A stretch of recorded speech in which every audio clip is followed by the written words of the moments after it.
नमस्कार। SRBP degree college Unnao के YouTube channel पर आप सभी लोगों का स्वागत है। बीएड फर्स्ट ईयर के सेकेंड सेमेस्टर के एग्ज़ाम निकट हैं। इस क्रम में आपका paper pedagogy of physical science विषय पर आधारित कुछ अति महत्वपूर्ण प्रश्न व उनके उत्तर वीडियो की शक्ल में आपके लिए अपलोड किया गया है। इसे ध्यान से पूरा कई बार देखें व इसके नोट्स बना लें। यह महत्वपूर्ण प्रश्न आपके एग्ज़ाम में आ सकते हैं। इस वीडियो को सभी स्टूडेंट्स लाइक, शेयर, कमेंट व सब्सक्राइब कर लें। Wish you all the best for your BEd exam from SRBP degree college Unnao. Question है पेडागोजी ऑफ फिजिकल साइंस के। तो फर्स्ट क्वेश्चन आपके सामने है और फर्स्ट क्वेश्चन कहता है कि बालकों को कम से कम बतलाना चाहिए और अधिक से अधिक खोजने के लिए प्रेरित करना चाहिए। ये कथन किसका है? तो ये जो बात है ये आपके कौन कहते हैं? ये बात आपके हर्बर्ट स्पेंसर कहते हैं कि जो बालक हैं उनको कम से कम बोलना चाहिए और अधिक से अधिक खुद को अन्वेषण करना चाहिए, एक्सप्लोर करना चाहिए, है ना, प्रेरित करना चाहिए। नेक्स्ट वन है विज्ञान सीखने का अर्थ है विज्ञान करना। अगर आप विज्ञान सीखना चाहते हैं तो आपको उस तरीके की प्रयोग भी करने होंगे, आपको जो है कि साइंस से रिलेटेड एक्सपेरिमेंट भी तो करने होंगे, है ना। अगर विज्ञान सीखना है तो विज्ञान आपको करना होगा। ये बात कहने वाले कौन है? डॉक्टर DS कोठारी कहते हैं। डॉक्टर दौलत सिंह कोठारी ये बात कहते हैं कि अगर आपको विज्ञान सीखनी है तो आपको विज्ञान करनी पड़ेगी, यानी कि आपको साइंस एक्सपेरिमेंट करने पड़ेंगे। विज्ञान की एक अच्छी पाठ्यपुस्तक की विशेषता क्या होती है? अव्यवस्थित विषय वस्तु। ये बात कैसे होगी भाई? वो तो पहले ही बता रहा कि अव्यवस्थित है। ये ऑप्शन आपका पहले ही गलत हो गया। नवीनतम जानकारी का समावेश, बात कुछ हद तक ठीक लग रही है। श्वेत श्याम चित्रों का समावेश, अगर खाली चित्रों का समावेश कर देंगे तो इसका मतलब ये नहीं कि एक पुस्तक की क्वालिटी बढ़ जाएगी। महंगी पुस्तक, ऐसा भी नहीं है। महंगी पुस्तक होने से क्या उसकी अच्छी पाठ्य पुस्तक हो जाएगी? ऐसा नहीं है। हाँ, ये बात सही है। नवीनतम जानकारी का समावेश हो, नई नई उसमें जानकारी दी गई हो, कुछ अलग हो, कुछ नया हो, ये पाठ्य पुस्तक की अच्छी क्वालिटी हो सकती है और होती है। बात करेंगे बालक में तर्क शक्ति के विकास हेतु उपयुक्त। अगर आप बालक के अंदर तर्क शक्ति, रीजनिंग डेवलप करना चाहते हैं तो उसके लिए क्या आप हिंदी पढ़ाएंगे बच्चों को, अंग्रेजी पढ़ाएंगे, संस्कृत पढ़ाएंगे या फिर विज्ञान पढ़ाएंगे? सबसे ज्यादा देखिए बच्चा वहां पे तर्क करना सीख सकता है जहाँ पे ज्यादा से ज्यादा उसका दिमाग लगे, है ना, वो अपने माइंड को ज्यादा से ज्यादा दौड़ा पाए, यूज कर पाए। तो सबसे ज्यादा दिमाग बच्चा विज्ञान में ही लगा सकता है, नई नई चीजों को सीखने में, खोजने में, एक्सपेरिमेंट करने में। ठीक है, तो ऑप्शन नंबर जो डी है आपका वो राइट वन हो जाएगा। शिक्षण विधि जो कि मिडिल कक्षाओं में विज्ञान पढ़ाने के लिए उपयुक्त नहीं है। शिक्षण विधि जो मिडिल कक्षाओं में अगर आपको विज्ञान पढ़ानी है तो उसके लिए उपयुक्त नहीं है। वो कौन सी विधि है? प्रदर्शन हो जाएगी, क्रिया विधि हो जाएगी, व्याख्यान हो जाएगी या आगमन हो जाएगी। यहाँ पे सबसे देखिए उपयुक्त नहीं है, तो यहाँ पे व्याख्यान विधि उपयुक्त नहीं है क्योंकि व्याख्यान में हम सिर्फ लेक्चर देते हैं, सामने वाला सुनता है। तो यहाँ पे मिडिल क्लास के बच्चे हैं, मान लीजिए प्राइमरी के हैं, है ना, तो यहाँ पे हम अगर बच्चों को एक्सप्लेन करें, खाली अगर व्याख्या करते रहेंगे, लेक्चर सुनाते रहेंगे तो बच्चों को समझ में क्या ही आएगा, है ना। तो व्याख्यान विधि जो है वो परफेक्ट नहीं है, यहाँ पे उचित नहीं है। गति का अगर आपको तृतीय नियम पढ़ाना है तो गति के तृतीय नियम को पढ़ाने की सही विधि क्या होगी? उत्प्रेरक, प्रदर्शन, व्याख्यान या फिर आगमनात्मक विधि? कौन सी हो जाएगी? यहाँ पे जो आपकी आगमनात्मक विधि है, यह तृतीय नियम अगर आपको पढ़ाना है तो उसके लिए आप जो है ज्यादा उचित है आगमनात्मक। ऑप्शन नंबर डी आपका सही हो जाएगा। विज्ञान में प्रयोगशाला प्रयोग को डैश वर्गीकृत करेंगे। प्रयोगशाला प्रयोग को किसमें आप वर्गीकृत करेंगे? ये आपका श्रवण उपादान होगा, यहाँ पे आप सुनेंगे ज्यादा। दृश्य होगा, यहाँ पे आप ज्यादा से ज्यादा देख पाएंगे। गतिविधि होगी या दृश्य श्रव्य दोनों हो जाएंगे। विज्ञान में प्रयोगशाला प्रयोग को आप किसमें डिवाइड कर देंगे? यहाँ पे आपका ये दृश्य श्रव्य साधन हो जाएगा। क्या हो जाएगा? दृश्य श्रव्य। आप वहां पे देख भी पाएंगे, सुन भी पाएंगे, है ना। प्रयोगशाला है तो फिर आप यूज भी करके देख पाएंगे इस प्रकार से। नेक्स्ट वन इज गैसों का व्यवहार किसने खोजा था? तो यहाँ पे आपका right one option Robert Boyle है। गैसों का व्यवहार खोजने वाले कौन है? रॉबर्ट बॉयल है। ऑप्शन नंबर जो ए है आपका वो सही और सटीक आंसर हो जाएगा।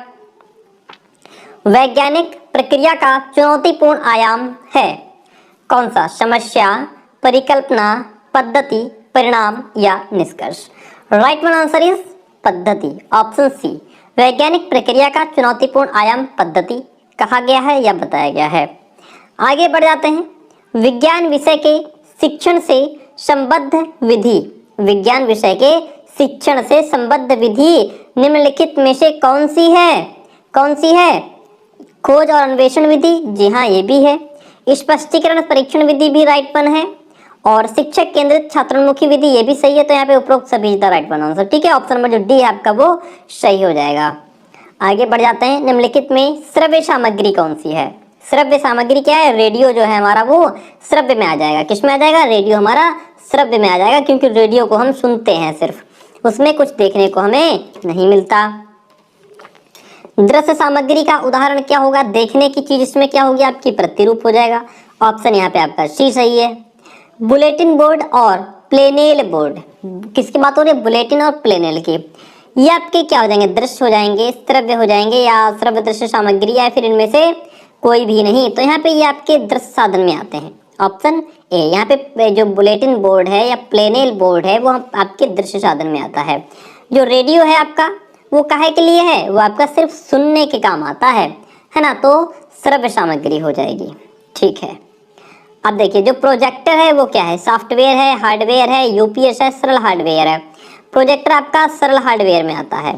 प्रोजेक्टर किस में आता है? सरल हार्डवेयर में आता है। ऑप्शन नंबर जो डी है आपका वो यहाँ पे सही हो जाएगा। 16 नंबर क्वेश्चन कहता है भारत में रेडियो प्रसारण का नाम आकाशवाणी कब हुआ था? किस सन में हुआ था? तो यहाँ पे आपका जो भारत में रेडियो प्रसारण का नाम आकाशवाणी हुआ वो सन 1957 में हुआ था, ठीक है। ऑप्शन सी यहाँ पे जो आपका है वो सही आंसर है। भारत में प्रथम दूरदर्शन केंद्र बना था कहाँ? मुंबई में, कोलकाता में, दिल्ली में या फिर जयपुर में। चार ऑप्शन आपके सामने है। राइट इसमें से क्या हो जाएगा? दिल्ली में, ठीक है। ऑप्शन सी आपका सही हो जाएगा। भारत में प्रथम दूरदर्शन केंद्र दिल्ली में बना था, ठीक है। ये भी क्वेश्चंस आपके सारे ही साइंस के क्वेश्चंस है, एक भी क्वेश्चन बाहर से नहीं, आपके सिलेबस के अकॉर्डिंग है। स्लाइड प्रोजेक्टर एक यंत्र है जिससे एक चित्र को कई स्थानों पर चलते देखा जा सकता है। कागज पर बने चित्र को पर्दे पर देखा जा सकता है। फिल्म स्लाइड पर अंकित चित्र को पर्दे पर देखा जा सकता है। फिर इनमें से कोई भी नहीं। तो यहाँ पे ऑप्शन नंबर सी आपका सही हो जाएगा। फिल्म स्लाइड पर अंकित चित्र को पर्दे पर देखा जा सकता है। Option C is the right one. Slide projector का प्रमुख अवयव जो उसकी गुणवत्ता को निर्धारित करता है। स्लाइड प्रोजेक्टर का जो प्रमुख अवयव है जो उसकी गुणवत्ता को निर्धारित करता है वो क्या होगा? प्रक्षेपी बल्ब होगा, प्रक्षेपी लेंस होगा, प्रक्षेपण स्क्रीन या फिर स्लाइड ट्रे। राइट वन यहाँ पे क्या हो जाएगा? राइट वन आपका प्रक्षेपी लेंस हो जाएगा। ऑप्शन जो बी है आपका वो सही और सटीक आंसर है। आगे बढ़ जाते हैं। मूल्यांकन एक क्रमिक प्रक्रिया है जो संपूर्ण शिक्षा प्रणाली का एक महत्वपूर्ण अंग है। यह केवल शैक्षिक उपलब्धि के मापन में ही सहायता नहीं देता बल्कि उसमें सुधार भी करता है। यह परिभाषा किसने दी है? तो ये बात आपके कहने वाले कौन है? बेसले हैं। ऑप्शन सी आपका राइट वन है। बेसले बात कहते हैं, ठीक है। मूल्यांकन व्यक्ति अथवा समाज या दोनों दृष्टि से उत्तम है अथवा वांछनीय है, उनको मानकर चला जाता है। यह कथन किसका है? ये बात कहने वाले आपके रेमर्स हैं। ऑप्शन बी यहाँ पे आपका राइट वन हो जाएगा। Next one is E B. Wesley के अकॉर्डिंग मूल्यांकन एक डैश प्रक्रिया है। कैसी प्रक्रिया है? सतत है, महत्वपूर्ण है, व्यापक है या प्राचीन है? कौन सी है? ये आपकी व्यापक प्रक्रिया है। ई.बी. बेसले के अकॉर्डिंग जो मूल्यांकन है वह आपकी व्यापक प्रक्रिया है। कैसी? व्यापक प्रक्रिया है। ऑप्शन जो सी था आपका वो राइट वन है। मूल्यांकन उद्देश्य केंद्रित होता है और उद्देश्य में घनिष्ठ संबंध है या एक व्यवस्थित पद्धति है या उपरोक्त सभी बातें यहाँ पे सत्य हैं। तो यहाँ पे जो आपकी उद्देश्य केंद्रित होता है, उद्देश्य में घनिष्ठ संबंध है ना। मूल्यांकन और उद्देश्य में घनिष्ठ संबंध है। मूल्यांकन एक व्यवस्थित पद्धति भी है, तो इसलिए उपरोक्त सभी is the right one option. Option जो डी है आपका वो राइट वन हो जाएगा। प्राथमिक कक्षाओं में किस मूल्यांकन प्रविधि का प्रयोग किया जाता है? तो प्राथमिक कक्षाओं में निरीक्षण किसका? किस पद्धति का? किस मूल्यांकन प्रविधि? तो यहाँ पे जो निरीक्षण मूल्यांकन प्रविधि है इसका प्रयोग किया जाता है। बात क्लियर हुई, आगे बढ़ जाते हैं। मूल्यांकन के कितने सोपान हैं? मूल्यांकन के 3 सोपान बताए गए हैं। कितने सोपान बताए गए हैं? 3 सोपान बताए गए हैं। मापन पूर्णतः डैश होता है, वस्तुनिष्ठ, व्यक्तिनिष्ठ, अनिश्चित या इनमें से कोई भी नहीं। यहाँ पे राइट वन क्या हो जाएगा? अनिश्चित। मापन पूर्णतः अनिश्चित होता है। मापन पूर्णतः अनिश्चित होता है। परीक्षण कितने प्रकार के होते हैं? 2, 4, 3, 1। कितने होते हैं? 3 प्रकार के होते हैं। परीक्षण कितने प्रकार के होते हैं? 3 प्रकार के होते हैं। किसी एक को ही समूह पर बार बार किए जाने पर अंकों में समानता का पाया जाना, यह अर्थ है विश्वसनीयता, वैधता का, वस्तुनिष्ठता का या फिर विभेदीकरण का। राइट वन क्या हो जाएगा? विश्वसनीयता का। ऑप्शन जो ए है आपका वो सही हो जाएगा। ठीक है, चलिए बात करते हैं नेक्स्ट क्वेश्चन की। जिस परीक्षण पर परीक्षक का व्यक्तिगत प्रभाव नहीं पड़ता, जिस परीक्षण पर परीक्षक का व्यक्तिगत प्रभाव नहीं पड़ता उसे क्या कहते हैं? तो उसे वस्तुनिष्ठता कहते हैं। क्या कहते हैं? वस्तुनिष्ठता। ऑप्शन जो सी है आपका वो राइट हो जाएगा। किसी परीक्षण की वैधता उसकी वह सीमा है जिस सीमा तक वह यही मापता है जिसके लिए इसका निर्माण किया गया है। यह कथन किसका है? तो ये आपका जो कथन है वो क्रोनबैक का है। यहाँ पे आपका ऑप्शन सी जो है वो राइट वन हो जाएगा। कैलिफोर्निया उपलब्धि परीक्षण का निर्माण कब हुआ था? तो कैलिफोर्निया उपलब्धि परीक्षण का निर्माण आपका 1920 में हुआ था। ऑप्शन यहाँ पे आपका बी राइट वन हो जाएगा। जिस परीक्षण से शिक्षार्थी को किसी विषय या अनेक विषयों में कठिनाई ज्ञात की जा सकती है उसे क्या कहते हैं?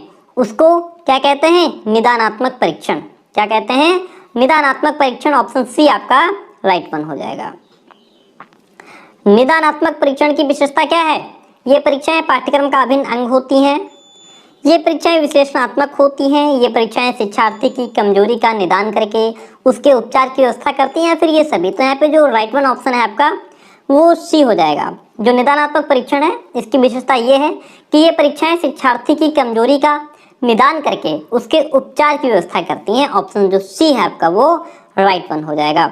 उपचारात्मक शिक्षण में महत्वपूर्ण बातें क्या है? देखिए, उपचारात्मक शिक्षण में महत्वपूर्ण बातें क्या हैं? प्रत्येक शिक्षार्थी की प्रगति का ग्राफ और चार्ट अलग होना चाहिए। शिक्षार्थियों में विषय के प्रति रुचि जागृत करने के लिए आकर्षक सहायक सामग्री और प्रभावी शिक्षण विधि का प्रयोग करना चाहिए। प्रत्येक विषय के अभ्यास प्रश्न ऐसे हों जिनके बारे में शिक्षार्थी स्वयं सोच सके। तो यहाँ पे तो ये सभी बातें सही है, इसलिए हम ऑप्शन नंबर डी के साथ में जाना चाहेंगे। सूक्ष्म शिक्षण विधि के जनक कौन है? सूक्ष्म शिक्षण विधि के जो जनक हैं वो आपके D.W. एलन और कीथ एडिसन है। ठीक है, बहुत ही बेहतरीन और एक से बढ़कर एक सारे सुपर इंपॉर्टेंट क्वेश्चंस हैं और आई होप कि आपको एग्जाम में बहुत हेल्प करेंगे। तो D.W. एलन और कीथ एडिसन है। आगे बढ़ जाते हैं। सूक्ष्म शिक्षण का विकास किस विश्वविद्यालय में हुआ था? तो सूक्ष्म शिक्षण का विकास आपका स्टैनफोर्ड विश्वविद्यालय में हुआ था। ऑप्शन यहाँ पे बी आपका राइट वन हो जाएगा। विज्ञान शिक्षण की वह कौन सी विधि है जो छात्रों को करके सीखने पर बल देती है? ऐसी कौन सी विधि है जो छात्रों को करके सीखना, छात्र यानी कि छात्र करें और सीखें, इस पर बल देती है? तो यहाँ पे राइट वन ऑप्शन प्रयोगशाला विधि। यहाँ पे बालक जो है पहले करता है फिर सीखता है ना, खुद करके सीखता है प्रयोगशाला में। ठीक है, ऑप्शन आपका यहाँ पे जो बी सी है प्रयोगशाला सी वो राइट वन है। परियोजना विधि प्रोजेक्ट मेथड किस पर आधारित होती है? ये आपकी यथार्थता के सिद्धांत पर भी आधारित होती है, अनुभव के सिद्धांत पर भी आधारित होती है, सहकारिता के सिद्धांत पर भी आधारित होती है, इन सभी पर होती है। ऑप्शन आपका जो डी है वो राइट हो जाएगा। शिक्षण की सबसे प्राचीन और सबसे अधिक प्रचलित विधि कौन सी है? शिक्षण की, टीचिंग की सबसे प्राचीन और सबसे अधिक प्रचलित कौन सी है? वो है आपकी भाषण या व्याख्यान। ये प्राचीन है बहुत, सबसे प्राचीन तो यही है। प्राचीन क्यों है? क्योंकि प्राचीन समय में कागज पेन पेंसिल का अभाव था, ये सब नहीं था। तो जो ज्ञान दिया जाता था वो ओरली दिया जाता था, बच्चों को ओरल ही ज्ञान दिया जाता था। एक बात और ध्यान रखना कि प्राचीन समय में रटने पर अधिक बल था, रटने पर अधिक बल दिया जाता था, क्योंकि उसमें लिख करके चीज़ों को रखने का कुछ था नहीं सिस्टम, तो बच्चों को सीधा पढ़ाया तुरंत रटवाना। तो जो भाषण विधि या व्याख्यान विधि है वो ज़्यादा प्राचीन है और प्रचलित भी कह सकते हैं। विधि शिक्षक का भी शिक्षक है। कोई भी विधि जो है वह शिक्षक का शिक्षक है। अगर आप कोई भी मेथड अपनाते हैं, कोई भी तरीका अपनाते हैं, तो वो शिक्षक का भी शिक्षक है। इससे बच्चा बहुत जल्दी बेहतर सीखता है अगर आप अच्छे तरीके से बालक को समझा पा रहे हैं। है ना। तो यहाँ पे ये बात जो है वो टेलीरैंड से संबंधित है। ऑप्शन ए आपका यहाँ पे राइट वन हो जाएगा। छोटी छोटी परिभाषाएं बड़ी खतरनाक होती हैं। विज्ञान और शिक्षण दोनों की प्रकृति बहुआयामी है क्योंकि इसमें शामिल है, क्या शामिल है, क्योंकि इसमें विज्ञान का ऐतिहासिक विकास क्रम शामिल है, विज्ञान के सिद्धांत और शिक्षण विधियां भी शामिल हैं, वैज्ञानिक सोच के चरण भी इसमें शामिल है। इसलिए ऑप्शन नंबर जो डी है आपका वो राइट वन हो जाएगा। आगे बात कर लेते हैं नेक्स्ट क्वेश्चन की।